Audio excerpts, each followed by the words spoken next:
भी हम प्रूव करने लगे हैं मोशन की तीसरी इक्वेशन विदाउट ग्राफ के बगैर।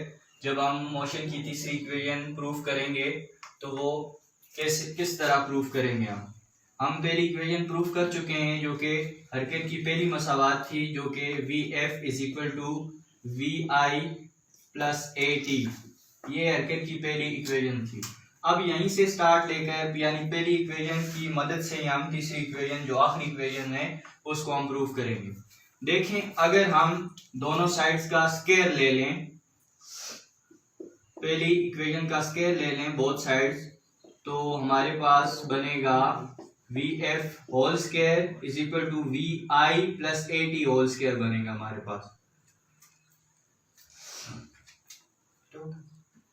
फिर आखिर में अपन करेंगे तो ये हमारे पास आ जाएगा वी एफ स्क्वायर, जबकि ये हमारे पास एक फार्मूला होल्ड कर रहा है A plus B whole square, जो कि इक्वल होता है A square plus 2ab plus B square. तो ये ए है और ये बी है, इसको as A plus B whole square formula हम ओपन करेंगे तो ए स्क्वायर, ए यहाँ पर V I initial velocity plus 2 A V I बन रहा है यहाँ पर, और बी जो है A T plus B square जो कि ए टी है बी। तो ये आ जाएगा V F square V I square plus 2 V I A T plus इसका स्क्वायर ओपन करेंगे तो ये स्क्वायर दोनों का हो जाएगा ए स्क्वायर और टी स्क्वायर। ठीक है, अब हम क्या करेंगे, V F is equal to V I square plus 2 V I A T plus, यहाँ पर हम एक रेशनलाइज का लॉजिकल ऑपरेशन जो होता है वो हम करेंगे। वो क्या होता है, यहाँ पर मैं 2 के साथ ए टी को 2 के साथ डिवाइड भी कर दूंगा और मल्टीप्लाई भी कर दूंगा। इसे रेशनलाइज या लॉजिकल ऑपरेशंस कहते हैं। इसका मतलब होता है कि ये 1 के इक्वल है और 1 की ये खासियत है कि 1 किसी चीज के साथ भी मल्टीप्लाई होता है तो वही चीज एज अ रिजल्ट हमारे पास आ जाती है। तो 2/2 के साथ मल्टीप्लाई करने से इस ए स्क्वायर टी स्क्वायर पर कोई फर्क नहीं पड़ेगा। ये जस्ट हमने अपने यहाँ पर एक फार्मूला बनाने के लिए मैंने ये वाली रेशनलाइज का अमल किया है ताकि हमारे पास एक फार्मूला बन जाए। वो फार्मूला क्या होगा वो हम देखते हैं आगे। V F square V I square plus, अब देखें ये दो टर्म्स हैं, इनमें से क्या क्या कॉमन आ रहा है, कॉमन ले लेते हैं हम। एक तो 2 कॉमन आ रहा है हमारे पास और दूसरा एक्सेलरेशन भी कॉमन आ रहा है। ये 2 कॉमन आ गए और एक्सेलरेशन भी दोनों में मौजूद है, एक्सेलरेशन भी कॉमन आ गया।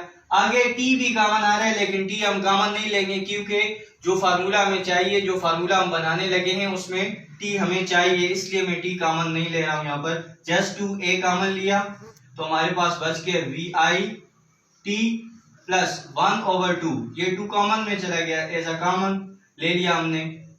और एक्सेलरेशन भी यहाँ पर ए स्क्वायर है तो एक एक्सेलरेशन जो है या एक ए एज अ कॉमन ले लिया हमने और टी स्क्वायर इक्वेशन बन गई जब हमने 2a कॉमन लिया इसमें से। तो अब आप जरा याद करें कि मोशन की जो दूसरी इक्वेशन थी वो क्या थी, s is equal to V I T plus 1/2 A T square. ये यहाँ पर ये चीज बनाने के लिए मैंने यहाँ से t कॉमन नहीं लिया क्योंकि यहाँ पर हमें t चाहिए था और ये वाली सारी टर्म किसके इक्वल आ रही है, s। तो इस टर्म की जगह हम s पुट कर देंगे तो हमारे पास बन जाएगा ये दूसरी इक्वेशन, हमारे पास बन जाएगा V F square is equal to V I square plus 2a। इस टर्म की जगह हम s पुट कर देंगे। अब हम तकरीबन प्रूव कर चुके हैं अपनी तीसरी इक्वेशन। जस्ट क्या करेंगे, हम वी आई को इधर शिफ्ट कर देंगे तो ये माइनस हो जाएगा, V I square is equal to 2as। अब अरेंज कर लें, 2as is equal to V F square minus V I square, जो कि तीसरी इक्वेशन हमारे पास प्रूव हो गई है। ये विदाउट ग्राफ, हम ग्राफ के बगैर, ग्राफ से किस तरह प्रूव करते हैं इसके बाद हम वो भी डिस्कस करेंगे। ये ग्राफ के बगैर हम जनरली तौर पर हमने तीसरी इक्वेशन मोशन की प्रूफ की है।